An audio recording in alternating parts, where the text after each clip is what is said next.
योगेन चित्तस्य पदेन वाचां मलं शरीरस्य च वैद्यकेन योपाकरोतं प्रवरमुनीनां पतंजलिं प्राञ्जलिरानतोऽस्मि। हम लोग पतंजलि योग सूत्र के तृतीय अध्याय का पाठ कर रहे हैं, जिसमें सिद्धियों का वर्णन है। विभूतिपाद उसका अर्थ है, सिद्धियों का वर्णन है। हमने तेज़ी से देखा था कि योग में अभ्यास करने से, विभिन्न प्रकार के संयम करने से कौन कौन सी सिद्धियां प्राप्त होती हैं। ये सब वहाँ पर विस्तार से, छोटे छोटे में विस्तार से ने एक एक लाइन में एक एक सिद्धि ऐसा बता दिया है। हृदय चित्त संवेद, हृदय में मन को संयम करने से मनोविषय ज्ञान प्राप्त हो जाता है। ये किया। उसके बाद में कूर्मनाड्याम स्थैर्यम, कूर्य नाड़ी में करने से शरीर की स्थिरता आती है। कंठकूप, कंठ में गले में निवृत्त वो करने से भूख पास से निवृत्ति हो जाती है, इत्यादि बहुत सारी सिद्धियां हैं।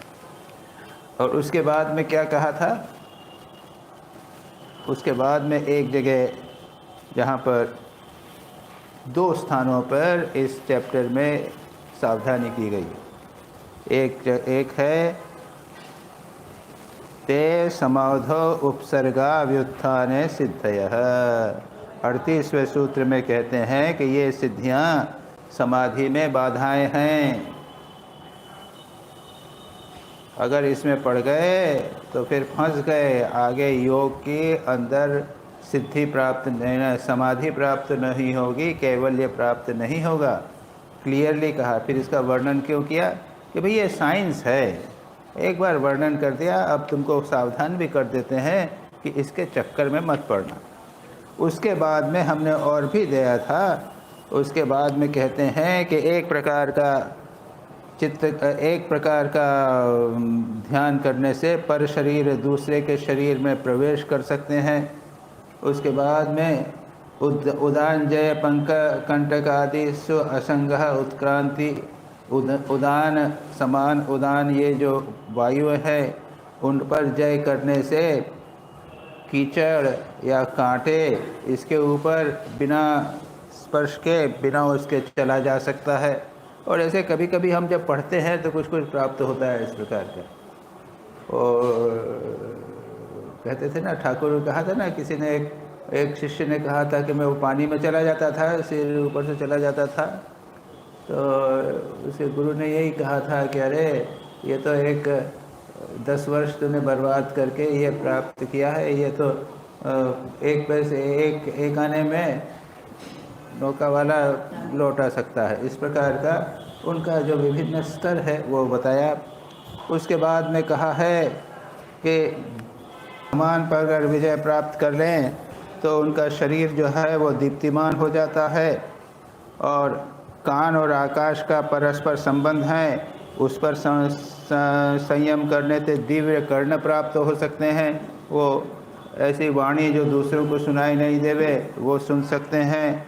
काय आकाशयो संबंध संयमाद लघु तनु समापत्तेश्च आकाश गमनम। एक प्रकार का संयम करने से, आकाश और शरीर के संबंध में चित्त संयम करने से और हल्की रुई के संयम करने से योगी आकाश गमन कर सकता है। और उसके बाद में कहते हैं कि शरीर के बाहर की जो यथार्थ वृत्ति की या धारणा है उसका नाम महाविदेह है।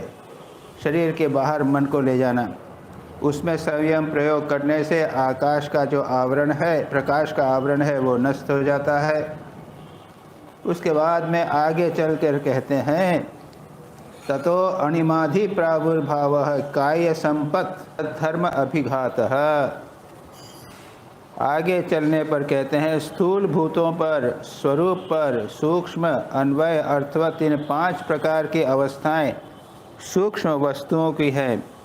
उन अवस्थाओं पर संयम करने से पंचभूत पर विजय प्राप्त होती है। बड़ा टेक्निकल है, हम खुद भी नहीं समझ सकते। और कहते हैं उससे क्या होता है? अणिमादि सिद्धियां प्राप्त होती हैं। ये हमने पिछली बार देखा था। अणिमा, गरिमा, लघिमा, महिमा वो प्राप्ति कमावसायित्व ऐसे ऐसी 6 सिद्धियां हो जाती हैं। तो जो छोटा हो जाना, बड़ा होना, भारी हो जाना, हल्का हो जाना और अपनी इच्छा से जो इच्छा चाहे उसको पूर्ति कर लेना, हाथ से जो जिसे चाहे उसे स्पर्श कर लेना, बाप रे, ऐसी ऐसी सब सिद्धियां हो जाती हैं। अदृश्य हो जाना ना, अदृश्य इसमें नहीं आया, इसमें अदृश्य नहीं आया है। ये कहता है छोटा होना, पर्वत के समान बड़ा होना, पृथ्वी के समान भारी होना, वायु के समान हल्का होना, जहाँ चाहे वो जा सकते हैं और जिस वस्तु पर चाहे उस पर विजय प्राप्त कर सकते। ये हुई 6 सिद्धियाँ। अदृश्य होने का भी अलग है। अच्छा, उसके बाद में कहते हैं काय संपत्ति। ये हुआ अणिमादि सिद्धि और काय संपत्ति, ये दोनों होती हैं। काय संपत्ति क्या है? रूप, सुंदर रूप हो जाता है, लावण्य, अच्छा प्रकाशित रूप हो जाता है, बल और वज्र के समान दृढ़ता हो जाती है, इसको कहते हैं काय संपत्ति। ये योगी ये प्राप्त करता है। उसके बाद कहते हैं इंद्रियों की बाह्य पदार्थ की ओर गति, उससे उत्पन्न ज्ञान, इस ज्ञान से विकसित अहम प्रत्यय, इंद्रियों के त्रिगुणमयत्व और उसके भोक्तृत्व, इन 5 को संयम करने से इंद्रिय जय होता है। सब इंद्रियों का बड़ा कठिन है। स्वामी विवेकानंद कहते हैं बाह्य वस्तु की अनुभूति के समय इंद्रियां मन के बाहर जाकर विषय की ओर दौड़ती हैं, तभी ज्ञान होता है। इस कार्य में अस्मिता, अहंकार सदा विद्यमान रहता है। जब योगी उनमें तथा अन्य दोनों में क्रमशः संयम का प्रयोग करते हैं, तब वे इंद्रियों पर जय प्राप्त कर लेते हैं। जो कोई वस्तु तुम देखते और अनुभव करते हो, जैसे एक पुस्तक, उसे लेकर उसमें संयम का प्रयोग करो। उसके बाद पुस्तक के रूप में जो ज्ञान होगा उसमें, फिर जिस अहं भाव से पुस्तक को दर्शन किया है उसमें संयम करो। इस अभ्यास से समस्त इंद्रियां विजित हो जाती हैं। 3 लेवल संयम के क्या है? जैसे एक पुस्तक है जिसका अनुभव करना चाहते हो, उसमें संयम करो। उसके बाद में उसका जो ज्ञान है उसमें संयम करो, और उसके बाद में जो अहम भाव मैं कर रहा हूँ उसमें संयम करो। ये बहुत टेक्निकल हो जाता है, ये समझना ही बड़ा मुश्किल। ऐसा करने पर समस्त इंद्रियों पर विजय प्राप्त हो जाती है। क्या? ततो मन जयत्वम विकरण भावश्च प्रधान जयश्च। उससे क्या हो कि मन को, शरीर को मन के सदृश गति प्राप्त हो जाती है। शरीर जहाँ चाहे वो क्षण भर में पहुँच जाए। शरीर के बिना भी विषयों का अनुभव करने की शक्ति और प्रकृति पर जय, ये 3 सिद्धियां और प्राप्त होती हैं। क्या? मनोजयित्वम, मन के अनुसार तेजी से जाना, विकरण भाव यानी शरीर के बिना विषय को अनुभव करने की शक्ति, और प्रकृति पर विजय, ये 3 और सिद्धियां प्राप्त होती हैं। जैसे यानी ये होता है। उसके बाद में आगे चलते हैं। सत्व पुरुष अन्यता ख्याति मात्रस्य सर्वभाव अधिष्ठात्रम सर्वज्ञत्वम। क्या होता है? सत्व यानी बुद्धि और पुरुष के परस्पर पार्थक्य ज्ञान में संयम करने से सब वस्तुओं पर अधिष्ठान और सर्व का सर्वज्ञ हो जाता है। यानी हम क्या है कि हमारी जो बुद्धि है और हम एक साथ ये संयुक्त हैं। हम अपने आप को बुद्धि से पृथक नहीं कर सकते, इसलिए हम अपने आप, हम और मैं शरीर एक हूँ, मैं और बुद्धि एक हूँ, उसको अगर हम पृथक कर लें, यानी सत्व यानी बुद्धि और पुरुष आत्मा, इसको हम विचार में और उस पर एकाग्रता करने पर क्या होता है? यह पता चल जाता है कि पुरुष अविनाशी है, पवित्र है और पूर्ण स्वरूप है। हम आत्मा का स्वरूप जान लेते हैं। क्या? कि वह अविनाशी है, वो देह से कोई संबंध नहीं है उसका। दूसरा, वो पवित्र है, शुद्ध बुद्ध मुक्त स्वरूप आत्मा है। हम बात करते हैं, लेकिन उसकी प्रोसेस यहाँ बताई है कि बुद्धि और आत्मा का पृथकत्व कर लो। और उसके बाद में कहते हैं कि उसके बाद में अविनाशी और पवित्र पूर्ण स्वरूप है, ऐसा अगर जान लेते हो तो क्या होगा? सर्वशक्तिमत्ता और सर्वज्ञता प्राप्त होगी। सर्वशक्तिमान व्यक्ति हो जाएगा, सर्वज्ञ हो जाएगा, सब कुछ जान जाए। ये अब समझ लीजिए कैसा है। इस संदर्भ में जब मैं पढ़ रहा था तो मुझे याद आया, जैन धर्म में 5 प्रकार के ज्ञानों का वर्णन। ज्ञान है, यहाँ पर सिद्धि की बात नहीं कर रहे हैं, 5 लेवल्स हैं ज्ञान के, 5 ज्ञान के स्तर हैं। एक है मति ज्ञान, मेरी बुद्धि से जो ज्ञान मुझे प्राप्त होता है, सोचा समझा बातचीत किया, मति ज्ञान। दूसरा है श्रुति ज्ञान, श्रुति यानी शास्त्र से, शास्त्र से जो ज्ञान प्राप्त हुआ वो श्रुति ज्ञान हुआ। तीसरा है अवधि ज्ञान, अवधि ज्ञान यानी भूत वर्तमान भविष्य, ये अवधि टाइम, भूत वर्तमान भविष्य का, भूतकाल का ज्ञान, भविष्य में क्या होने वाला है यह ज्ञान प्राप्त होता है। तीसरा है मनःपर्यय ज्ञान, लोगों के मन को जान लेना, लोगों के मन में क्या बातें उठ रहे हैं ये सारी बात जान लेना। और चौथा या पंचम जो सर्वश्रेष्ठ है, उच्चतम है, वो है केवल ज्ञान। केवल ज्ञान है प्योर नॉलेज नहीं है। सच पूछा जाए केवल ज्ञान का अर्थ ये सर्वज्ञ हो जाना, सब कुछ जान लेना। तो क्योंकि जो तीर्थंकर होते हैं वो जो उनको अवतार जो मानते हैं, तीर्थंकर मानते हैं, उनमें सर्वज्ञ ज्ञान, सर्वज्ञत्व यानी ये क्या बोला मैंने अभी, मति ज्ञान में केवल ज्ञान होता है। केवल ज्ञान यानी वो जब केवल ज्ञान होता है तब भी वो सर्वज्ञ हो जाते हैं, ये वो अवतार जैसे हो जाते हैं। तो वो किसी भी वस्तु की जान सकते हैं, क्या होने वाला है वो जान सकते हैं। तो के बारे में, ये खंभा कैसे बनता है, इसके अंदर बाहर की चीज़ क्या है, एटम के बारे में क्या है, एटम के बारे में जान सकते हैं, मॉलिक्यूल के बारे में जान सकते हैं, जगत की सृष्टि इत्यादि सारी बातें वे जान सकते हैं। तो ये वहाँ पर उन्होंने कहा, यहाँ पर भी एक प्रकार है सार्वज्ञम, एक प्रकार का यानी बुद्धि और सत्व के परस्पर पार्थक्य ज्ञान में संयम करने से यहाँ से बात हो रही है, एकाग्रता की बात हो रही है। ऐसा करने से, पार्थक्य करने से क्या होता है? 2 बातें होती हैं, सर्वशक्तिमत्ता और सर्वज्ञता प्राप्ति होती है। अब एक और बात यहाँ पर आ जाती है। वहाँ पर क्या था, हमने पढ़ा था, अभी पढ़ा था, वो ते समाधय उपसर्गा व्युत्थान सिद्धयः। ये समाधि में उपसर्ग हैं, बाधाएं हैं, लेकिन ये व्युत्थान के समय में जब उठते हैं तब समाधि हुई, यानी बाधा, ये सिद्धियां हो सकती हैं लेकिन ये समाधि में बाधाएं हैं। यहाँ पे भी इस पॉइंट को कह रहे हैं, दूसरी बार कह रहे हैं, क्या कहते हैं? तद वैराग्यात् अपि दोष बीज क्षय कैवल्यम।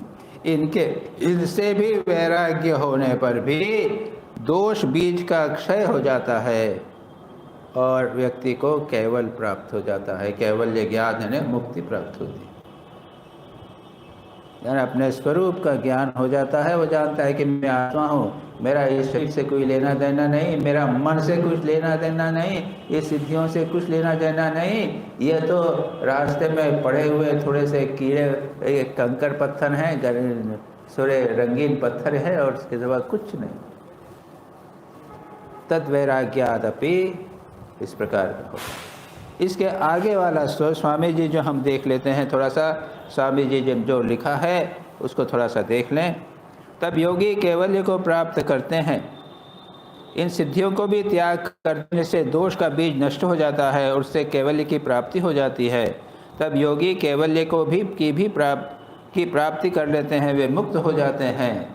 जब वे सर्वशक्तिमत्ता और सर्वज्ञता इन दोनों को भी त्याग देते हैं, तब वे सारे प्रलोभनों का, यहाँ तक कि देवताओं के द्वारा दिए गए प्रलोभनों का भी अतिक्रम कर देते हैं। तब योगी इन सब अद्भुत शक्तियों को प्राप्त करके उन्हें त्याग देते हैं।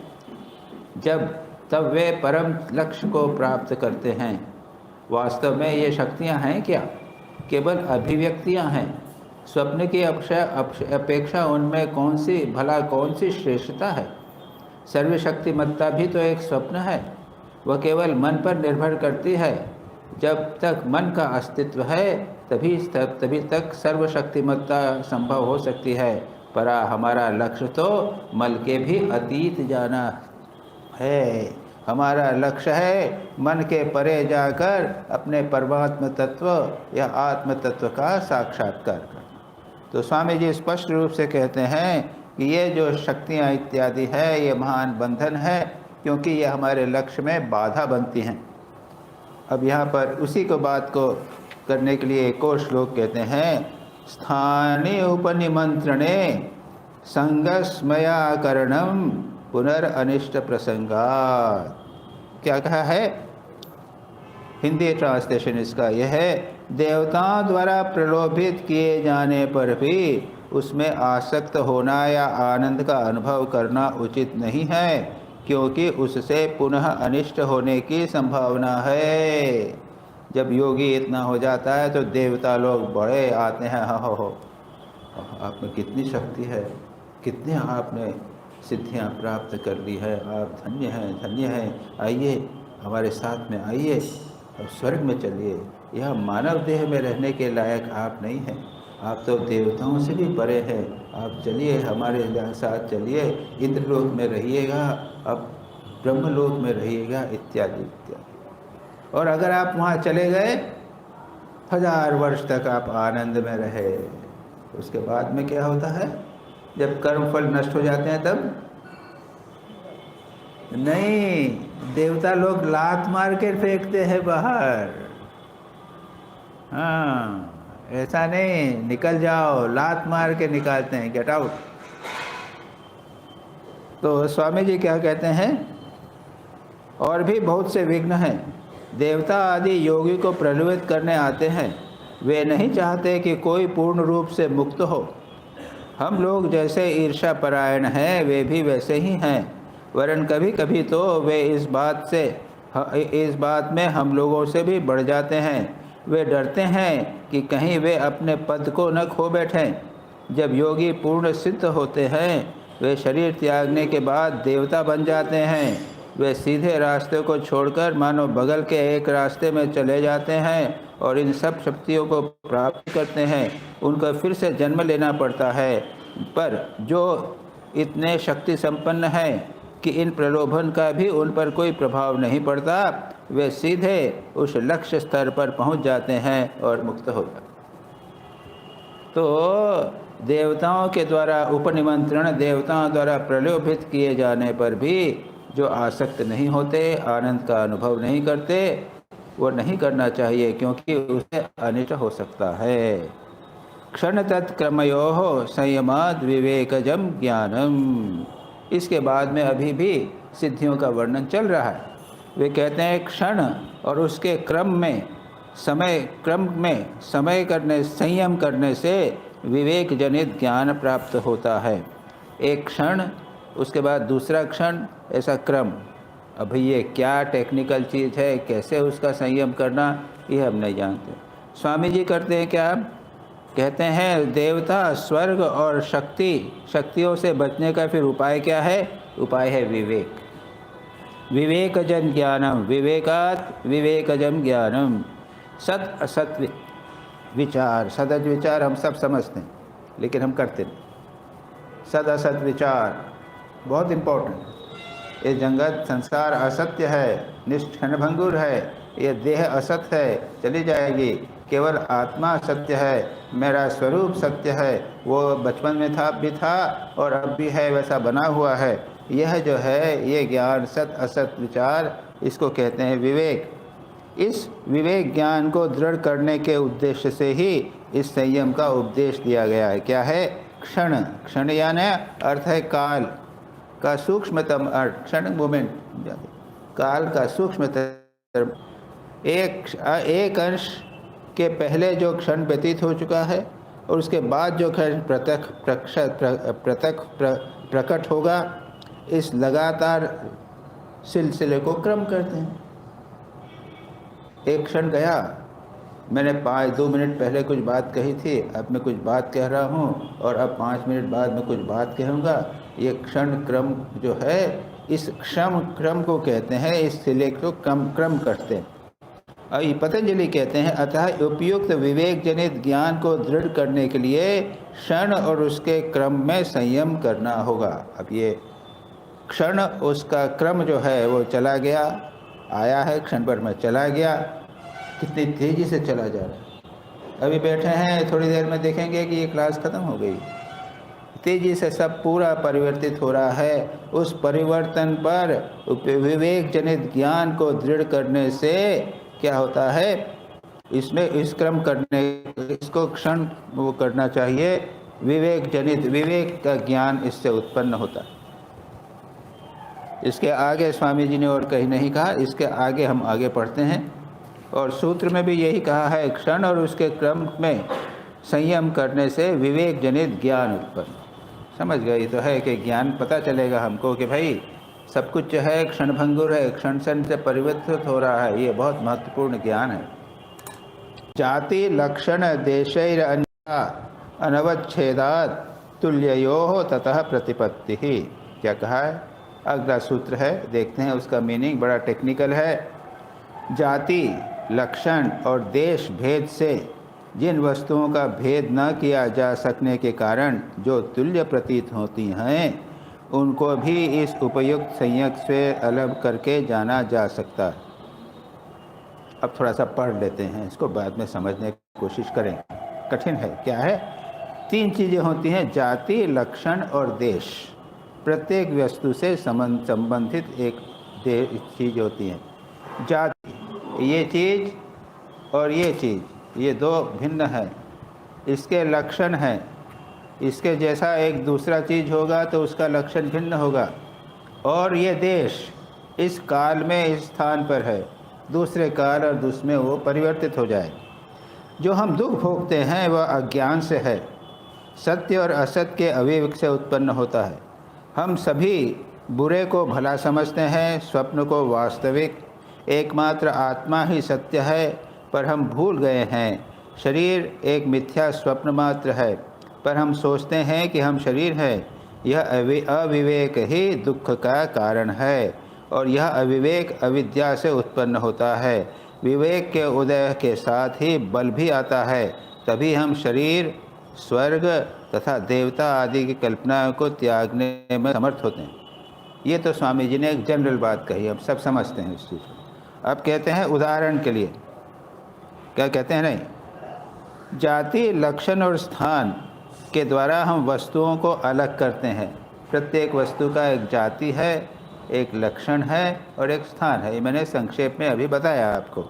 उदाहरण के लिए गाय, गाय का कुत्ते से जो भेद है ये जातिगत भेद है। एक गाय की बात लो और 2 गायों में जो परस्पर भेद है वो कैसा जानते हैं? लक्षण के द्वारा। एक तो जाति का है, कुत्ता और गाय में भेद। एक गाय और दूसरे गाय में भेद जाति का भेद नहीं है, लेकिन लक्षण का भेद है। एक गाय के सींग छोटे हैं, दूसरे गाय के सींग बड़े हैं। 2 वस्तुएं सर्वथा समान होने पर हम स्थानगत भेद के द्वारा उन्हें अलग कर सकते हैं। और 2 बिल्कुल समान होवे, ये ग्लास अगर बिल्कुल एक समान दूसरी ग्लास होवे तो स्थान के द्वारा कि यही स्थान पे है वो उस स्थान पे है, इस प्रकार से उससे उनको भेद कर सकते हैं। तो जब वस्तुएं ऐसी मिली हुई रहती हैं कि अलग करने से यह सब विभिन्न उपाय बिल्कुल काम नहीं करते, ऐसी अवस्था हुए कि तीनों चीज़ें काम न करें, तो क्या कहते हैं?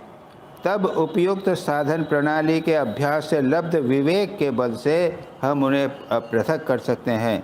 योगियों का उच्चतम ज्ञान, उच्चतम दर्शन इस सत्य पर आधारित है कि पुरुष शुद्ध स्वभाव एवं नित्य पूर्ण स्वरूप है और वही संसार की एकमात्र अयौगिक वस्तु है। अब यहाँ पर स्वामी जी यहाँ पर पुरुष की बात लाते हैं, यानी आत्मा की बात लाते हैं। आत्मा जो है वो किसी चीज़ से मिला हुआ नहीं है। ये गिलास जो है वो कई चीज़ों से, अणुओं से, परमाणुओं से, कांच के ग्लास से मिला हुआ है। ये भी जो है मिलकर बना हुआ है। आत्मा ऐसा है, वह किसी चीज़ से मिलावट वाला नहीं है। वो है शुद्ध स्वभाव, नित्य पूर्ण, एकमात्र अयौगिक है। यौगिक यानी मिला हुआ उसमें नहीं है। शरीर और मन तो यौगिक वस्तुएं हैं, फिर भी हम सदैव अपने आप को उनके साथ मिला देते हैं। ये शरीर बना हुआ है तो मिट भी जाएगा, लेकिन हम उसके साथ हमेशा उसे मिला देते हैं। यह सबसे बड़ी गलती यह है, सबसे बड़ी गलती यह है कि यह पार्थक्य ज्ञान नष्ट हो गया है कि हम शरीर नहीं हैं, हम आत्मा हैं जो यौगिक है। यह ज्ञान नष्ट हो गया है। यह सबसे बड़ी गलती हुई है। जब यह विवेक ज्ञान प्राप्त होता है तब मनुष्य, जब विवेक शक्ति प्राप्त होती है तब मनुष्य देखता है कि जगत की सारी जो कि जगत की सारी वस्तुएं फिर बहिर्जगत की हों या अंतर जगत की हैं, यौगिक पदार्थ हैं, अतः वे पुरुष नहीं हो सकती। संसार की सभी वस्तुएं, मन की होवे या शरीर की होवे, ये यौगिक हैं, मिले हुए बनी हुई हैं, कॉम्बिनेशन से बनी हुई हैं, ये आत्मा नहीं है। विचार जब विवेक जब अगर बढ़ जाता है तो ये हो जाता है। स्वामी जी ने जाति, लक्षण और देश, इसको संक्षेप में बोला है, उसको विस्तार नहीं किया। उन्होंने जाति लक्षण भेद का विवेक करना है। तो कहते हैं जाति लक्षण भेद से जिन वस्तुओं का भेद न किए जा सकने के कारण तुल्य पतित हैं, उसको भी उपयुक्त संयम के द्वारा अलग करके जाना सकता है। ये विवेक के द्वारा, ये संयम के द्वारा, अभी बताया हमने कि सम व्यक्ति जो युक्त है, यौक्तिक है वो, और जो आत्मा है वो अयौक्तिक है। इस विवेक के द्वारा उनको पृथक किया जाता है।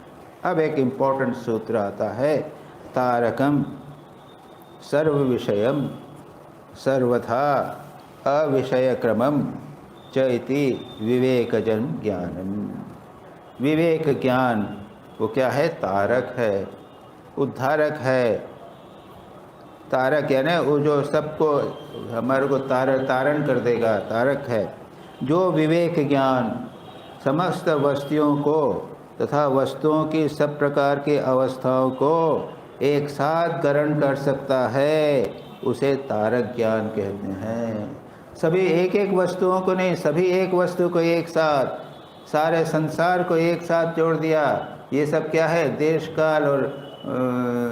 काल और अवस्था की चीज़ें हैं। ये निरंतर परिवर्तित हो रही हैं, ये यौक्तिक हैं। सब एक साथ जो ज्ञान होता है उसे तारक ज्ञान कहते हैं। इस ज्ञान का नाम तारक इसलिए है कि ये योगी का जन्म मृत्यु के सागर से तारण करता है। सारी प्रकृति की सूक्ष्म और स्थूल सर्वविध अवस्थाएं इस ज्ञान को ग्राह्य हैं। सारी प्रकृति की सूक्ष्म और स्थूल सर्वविध अवस्थाएं, स्थूल अवस्था, सूक्ष्म अवस्था, जागृत, स्वप्न, सुषुप्ति अवस्था, ये सारी की सारी अवस्थाएं इस ज्ञान में आ जाती हैं। इस ज्ञान में किसी प्रकार का क्रम नहीं है। यह सारी वस्तुओं को क्षण भर में एक साथ ग्रहण कर लेता है और निकाल देता है।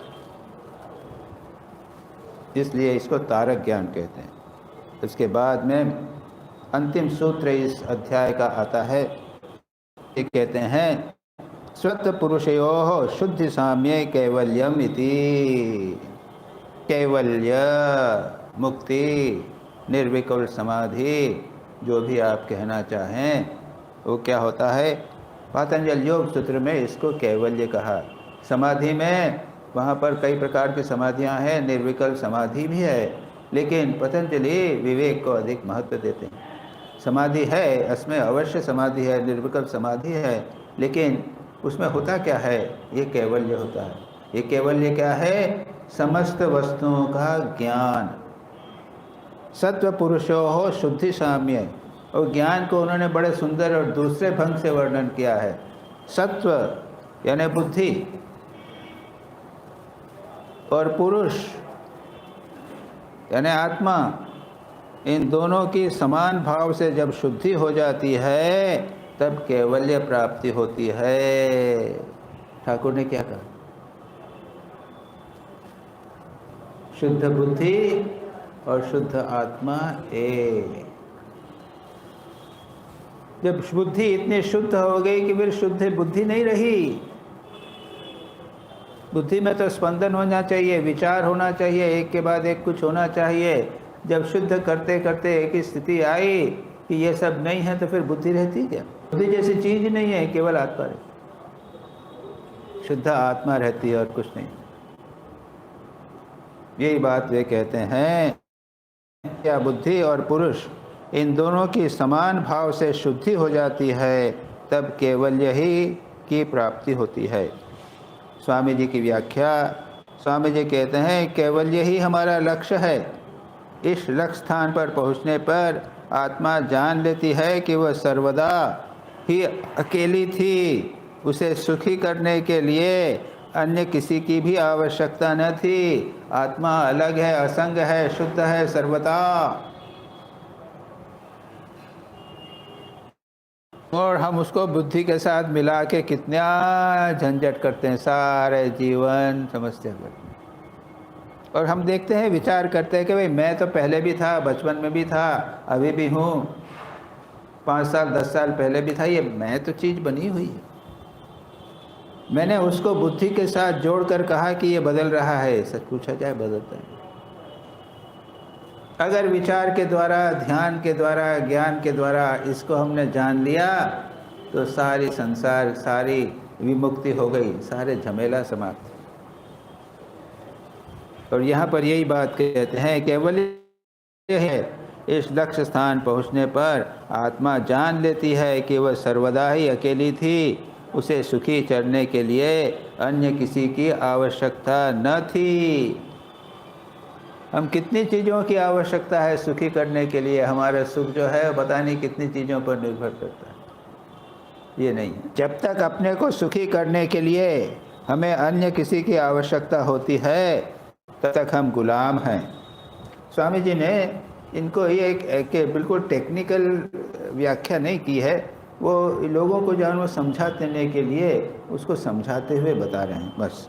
जब पुरुष जान लेता है कि वो मुक्त स्वभाव है और उसको पूर्ण करने के लिए अन्य किसी की भी ज़रूरत नहीं है, तब जब वह जान लेता है कि यह प्रकृति क्षणिक है, इसकी कोई आवश्यकता नहीं है, तभी मुक्ति की प्राप्ति होती है, तभी वह कैवल्य प्राप्त होता है। जब आत्मा जान लेती है कि जगत के छोटे से छोटे परमाणु से लेकर देवता तक किसी पर उसके निर्भर करने की आवश्यकता नहीं है, जब आत्मा की उस अवस्था को कैवल्य और पूर्णता कहते हैं, तब उस आत्मा की उस अवस्था को पूर्ण या कैवल्य कहते हैं, पूर्णता और कैवल्य कहते हैं। जब शुद्धि और अशुद्धि दोनों से मिला हुआ सत्व अर्थात बुद्धि पुरुष के समान शुद्ध हो जाती है, तब यह कैवल्य प्राप्त हो जाता है। तब वह बुद्धि केवल निर्गुण पवित्र स्वरूप पुरुष को प्रतिबिंब करती रहती है। पुरुष प्रकृति और कुछ नहीं रहती है, केवल एक प्रतिबिंब रहता है, जिसके ऊपर आत्मा प्रतिबिंब स्वरूप होती है। इस प्रकार से इस चौथे चैप्टर के अंदर कैवल्यपाद में, यानी ये तीसरे चैप्टर के अंत में उन्होंने कैवल्य की बात कही। अब इसके बाद में उसको दूसरे प्रकार से कहते हैं, एक अगला चैप्टर है कैवल्यपाद। सच पूछा जाए तो बड़ी सुंदर बात तो पहले ही हो चुकी है, यहाँ पर पतंजलि उसका थोड़ा सा विस्तार करते हैं। कैवल्यपाद चतुर्थ अध्याय, जन्म औषधि मंत्र तपः समाधिजाः सिद्धयः। चौथे अध्याय, तीसरे अध्याय में सिद्धियों का वर्णन किया था, और पतंजलि के दिमाग में वही बात अभी चल रही है। सिद्धियाँ क्या कहते हैं? सिद्धियाँ जन्म औषधि मंत्र तपस्या और समाधि से प्राप्त होती हैं। सिद्धियों का वर्णन हो चुका है, विस्तार से हो चुका है, हमने 2 क्लासेस में किया इसको। व्याख्या करते हैं, स्वामी जी कहते हैं, वो लंबी व्याख्या स्वामी जी ने की।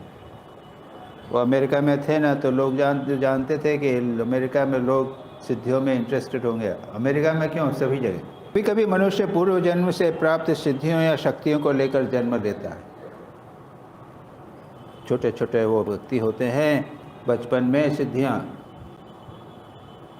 हम जब छोटे थे, यानी जब मैं रायपुर में मैंने ज्वाइन किया, तब एक वहाँ पर एक हर वर्ष जो हमारा वार्षिक उत्सव होता था, हाँ, छोटी लड़की आती थी सरोज बाला, 7-8 साल की थी या कितने साल की थी। हाँ, देखा, हमारे यहाँ तो आती 7 दिन तक प्रवचन करती थी रोज़। हाँ, दिन भर खेलती रहती थी। और जैसे स्कूल में जाती थी क्या करती थी, जब उसको प्रवचन बिठा दो, वो खटिया उस पर आसन पे बिठा दो, प्रवचन चालू, घंटा भर धारा प्रवाह बोलते जाते। अरे बाबा, ये क्या सिद्धियाँ! ऐसे और भी कई सिद्धियाँ बचपन में होती हैं, वो आज जब बड़े बच्चे बड़े होते जाते हैं वो तब वो समाप्त हो जाती हैं। तो ये जन्म से प्राप्त होती हैं। उसके बाद में औषधि, और इसके बारे में स्वामी जी कहते हैं ये अल्केमी, एक यानी तांबे के साथ में कुछ मिला के सोना इत्यादि बना, इस प्रकार की गुप्त विद्या होती है। और मैं एज ए डॉक्टर कह सकता हूँ कि कुछ दवाइयाँ ऐसी होती हैं जिनका दिमाग पर, मस्तिष्क पर असर हो जाता है, और वो व्यक्ति कुछ ऐसी स्थिति, मानसिक स्थिति में चला जाता है, स्वप्न जैसी मानसिक स्थिति में जागृत अवस्था में चले जाता है, और उसको नई नई बहुत सारी चीज़ें पता चलने लग जाती हैं। मैं अच्छी तरह जानता हूँ कुछ इस प्रकार के लोगों को। मैं तो डॉक्टर था और वो कुछ दवाई दे देते थे तो लगता था। उसके बाद मैं भी जानता था कुछ दवाइयाँ ऐसी होती थीं, वो जब हम देते थे तो वो व्यक्ति का व्यवहार जो है वो परिवर्तित हो जाता था। और उसके बाद में सरकार ने उसको बैन कर दिया। लोग रहते थे उसको, वो जैसे आपका ये भांग, गांजा इत्यादि होती है ना, हाँ, नहीं वो क्या है, LSD वगैरह है, लाइसेटिक एसिड, हाँ हाँ, ये जो है वो आजकल तो बैन हो गया है। हाँ, तो ये होते हैं। तो ये औषधि हुई। औषधि से भी कुछ इस प्रकार की ऐसी बातें मन में हो सकती हैं जो सामान्यतः ही होती। तीसरा है मंत्र। तो मंत्र से सिद्धि प्राप्त हो ही सकती है। मन अगर हम उससे सिद्धियां प्राप्त करने के लिए एकाग्र मन से मंत्र करें तो अवश्य सिद्धि प्राप्त होती है। चौथा है तपस्या। तपस्या का अर्थ ही है तो जारी एक मंदिर की जितनी शक्तियां हैं उनको एकाग्र करना, शारीरिक तपस्या, मानसिक तपस्या। अब ऐसे इसके तो बहुत सारे दृष्टांत आपको मिल जाएंगे। अब उसके लिए मैंने देखा नहीं, श्रीमद् भागवत देखिए, जैन संप्रदाय में देखिए, वो लोग तो बहुत तपस्या करते हैं, उनके पास कैसी कैसी तपस्या में सिद्धियां प्राप्त हो जाती हैं। लोगों के मन की बात जानना, दूरदर्शन करना, क्या होने वाला है, ये सब पता चलता। फिर कहते हैं समाधि। और समाधि में तो होना ही है, समाधि तो मन एकाग्र हो जाता है। और एक और बात होती है, किसी की कृपा से, गुरु कृपा से यदि होवे तो ये भी सिद्धियां प्राप्त हो सकती हैं। स्वामी जी विस्तार से इसके ऊपर कमेंट्री करते हैं, हम उसके विस्तार में नहीं जान सकते जाएंगे। रसायन विद्या, औषधि के द्वारा शक्तियाँ प्राप्त होती हैं।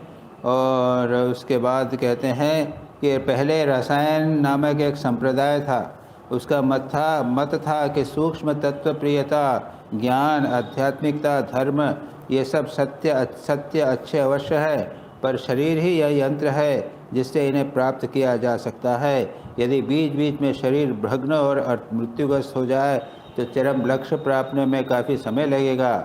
इसलिए वो कहते हैं कि इसलिए वे कहते हैं कि यदि शरीर को इतना सरल निर्दोष बनाया जा सके कि उसके जन्म और मृत्यु बिल्कुल बंद हो जाएं, लंबे उम्र प्राप्त हो जाए।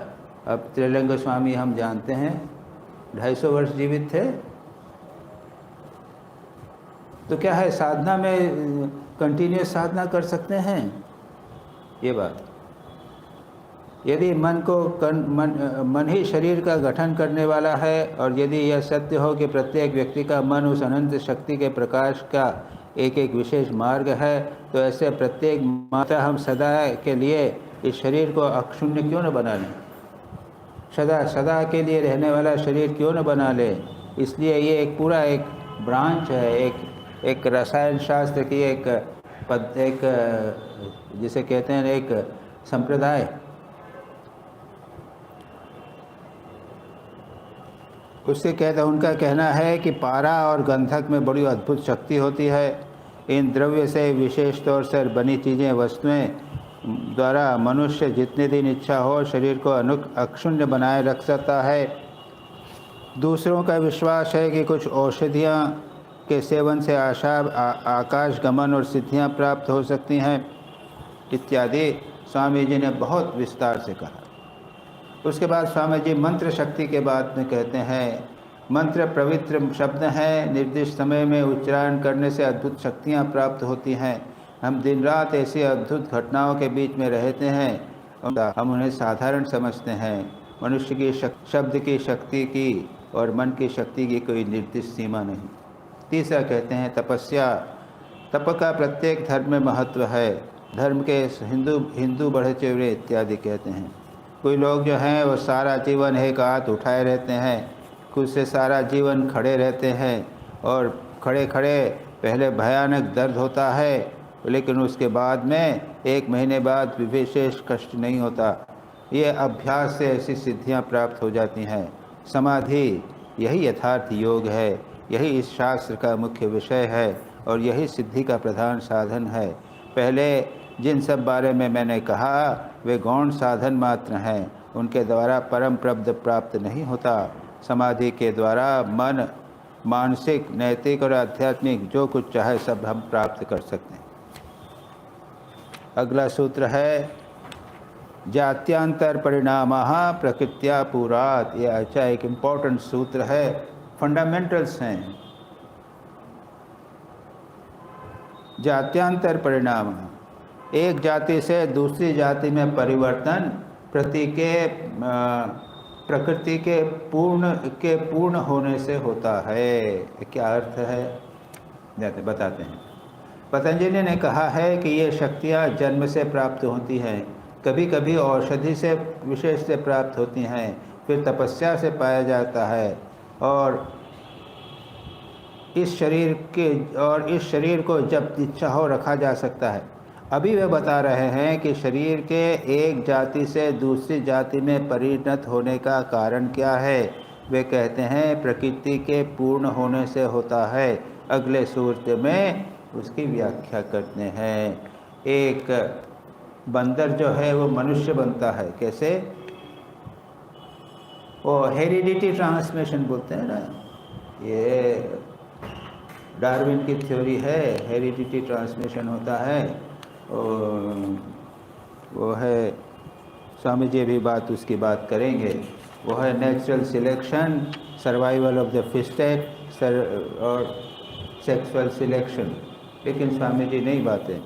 निमित्तम प्रयोजकम प्रकृतिनां वर्णभेदस्तु तथा क्षेत्रिकवत्। सत और असत कर्म प्रकृति के परिवर्तन के प्रत्यक्ष कारण नहीं हैं, वरन वे उसकी बाधाओं को दूर कर देने वाले निमित्त मात्र हैं। जैसे किसान जब पानी के बहने में रुकावट डालने वाली मेड़ को तोड़ देता है तो पानी अपने स्वभाव से ही बह जाता है। जब खेत में एक नाले पानी बह रहा है और माली वो अपना किसान एक खेत में पानी डालना चाहता है तो उसकी मेड़ जो है उसको बोर्ड तोड़ दिया तो उसमें पानी आ गया। उसी प्रकार से स्वामी जी कहते हैं कि हमारे भीतर एक प्रवाह बह रहा है, प्रकृति का प्रवाह, फोर्स बह रहा है। अब हमको जिस दिशा में उसको खोल देंगे उस दिशा में वह फोर्स जाएगा। उदाहरण के लिए सिंपल और साधारण है, एक युवक है, उसमें शक्ति है, प्रकृति है। अब उसको अगर मेडिकल कॉलेज में डाल दिया तो वो डॉक्टर बन गया। उस दिशा में हमने प्रकृति के उसके प्रवाह के मानसिक शारीरिक प्रकृति के प्रवाह को खोल दिया। अगर उसको इंजीनियरिंग कॉलेज में डाल दें तो इंजीनियर बन जाए। अगर उसको आपने सन्यासियों के संग में दे दिया, उसके द्वारा उसकी सन्यास की बाधाएं दूर हो गई तो सन्यासी बन गया। एक ही व्यक्ति में विभिन्न प्रकार की परिस्थितियों के अनुसार व्यक्ति इस प्रकार का अलग हो जाता है। ये बात यहाँ पर कहा गया है। जब कोई किसान, वो क्या स्वामी जी ने कहा है, किसान उस पर्वतीय जलाशय बांधने का पानी आता है, पानी गुरुत्वाकर्षण के नियम से अपने आप खेत में बहता है। इसी प्रकार सभी व्यक्तियों में सब प्रकार की उन्नति और शक्ति पहले से निहित है। बाहर से कुछ नहीं आना, हम में सारी शक्ति निहित है। ब्रह्म ज्ञान प्राप्त करने की शक्ति निहित है। बहुत इम्पोर्टेंट बात, बहुत एक आशापूर्ण बात। पूर्णता ही मनुष्य का स्वभाव है, केवल उसके द्वार बंद हैं, वह अपना रास्ता नहीं पा रही है। यदि कोई इस बाधा को दूर कर सके तो उसकी वह स्वाभाविक पूर्णता अपनी शक्ति के बल से अभिव्यक्त होगी ही, और तब मनुष्य अपने भीतर पहले से विद्यमान शक्तियों को प्राप्त कर लेता है।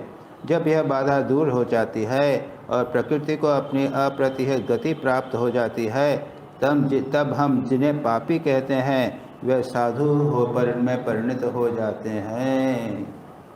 पहवारी बाबा के वहाँ पे वो डाकू आया था ना,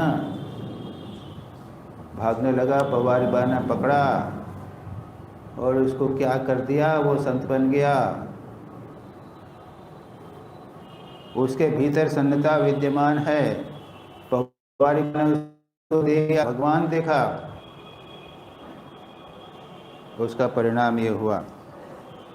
प्रकृति ही हमें पूर्णता की ओर ले जा रही है। कालांतर में वह सभी को वहाँ ले जाएगी। धार्मिक होने के लिए जो साधनाएं और प्रयत्न हैं वे सब निषेधात्मक कार्य हैं। जो हम साधना कर रहे हैं वो केवल हमारे अंतर्निहित जो पूर्णता है उसको अभिव्यक्त करने की बाधाओं को दूर करने का है।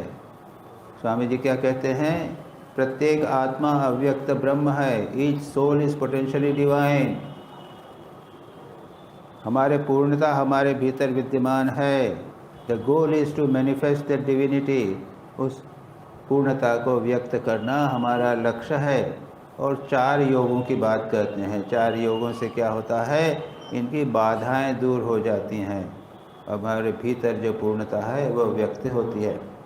अब स्वामी जी उसके बाद में उन्होंने वो डिस्कस किया यौन परिनिर्वाचन, सेक्सुअल सिलेक्शन और सर्वाइवल ऑफ द फिटेस्ट, बलिष्ठ की अतिजीविता। और कहा उन्होंने कि ये जो है ये एक इतना समीचीन सिद्धांत नहीं है जितना कि पतंजलि का सिद्धांत है।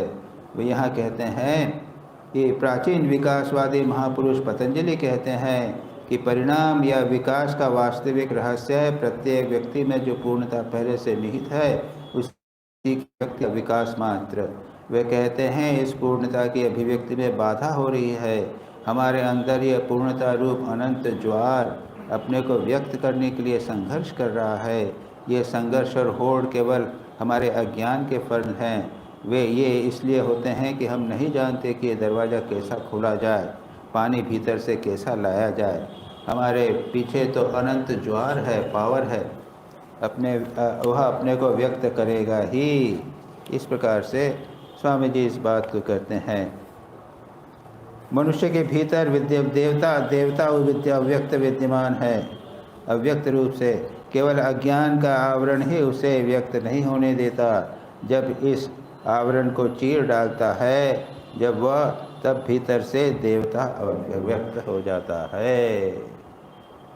ये बहुत महत्वपूर्ण बात है। और इसके बाद का जो है सिद्धांत, जो वो बात है वो थोड़ी निर्माण चित्त की बात है।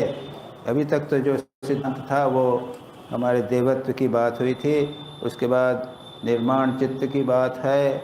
और फिर दूसरी चर्चा होगी, जिसकी चर्चा अगली बार सुनिए। योगेन चित्तस्य पदेन वाचां मलं शरीरस्य च वैद्यकेन योपाकरोतं प्रवरमुनीनां पतञ्जलिं प्राञ्जलिरानतोऽस्मि।